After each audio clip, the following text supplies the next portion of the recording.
Oo. Pwede? Patahimikin nyo na lang yung anak nyo. Wala naman siya sinasabi sa'yo, ah.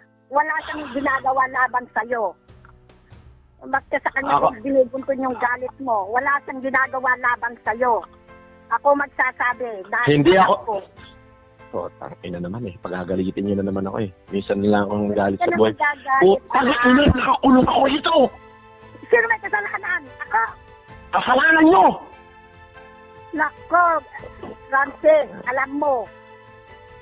Sinabing patigilin lang yung anak mo pagtatanggol mo pa. Wala ginagawa. Marami ako na... Wala siyang ginagawa. Alam mo, maraming tumisira sa kanya para hindi... Hindi ka titigil. Hindi ka titigil magsalita. Hindi ka titigil magsalita. Hindi mo pakikinggan. Ito lang ang sasabihin ko, anak. Putang na, magsasalita na kayo. Ako nga nagsasalita eh. Hindi kayo tumigil at pakinggan niyo yung sasabihin ko. Oo. Marami nga nakikita nga araw-araw nga nakalive yung anak nyo. Putang ina, sinisira yung advocacy ako. Putang ina, panayang hingi kong kani-kanino eh. Araw, nakisika ko. Napapanood ko. Naririnig ko. O, dinatayo yung cellphone mo. Ginagamit niya yung pangalan ko. Ginagamit niya, ikaw ang nagsabi sa kanya na gawin mo yung... Anong tinapay naman? Oo, na... Wala akong putang inang ayuda. Tumulong nga siya doon sa bambang eh. Oo, kinana. Putang ina naman eh. Ang kulit talaga eh. Ipagpipilitan nyo kasi. So, sasabihin ko sa kanya, tumigil na siya sa paggawa ng mayan.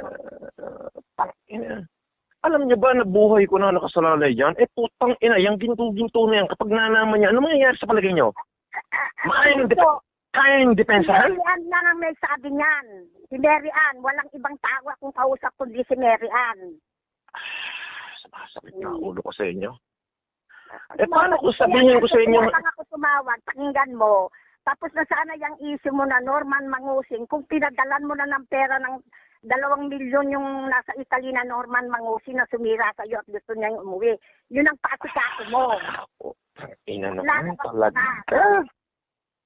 Anak, matuto ka namang mukanyig. Kahit nagbuhay hari. Paano ako makikinig? Paano ako makikinig sa inyo? Hindi niyo naman alam ang buhay ko. Alam niyo ba buhay ko? Alam mo ba kung bakit... Bakit siya nang daldal dyan? Siya puro ay daldal. Sige, dumaldal ka pa. Hindi na kita kakausapin hanggang sa mamatay ako. Nako, anak. O sige, magsalita ka pa. Hindi na kita kakausapin hanggang sa mamatay ako. Mas mamatabisin ko pang mamatay. Barado utak nyo eh. Dapat niyo ba ikwento yung ginto na yan?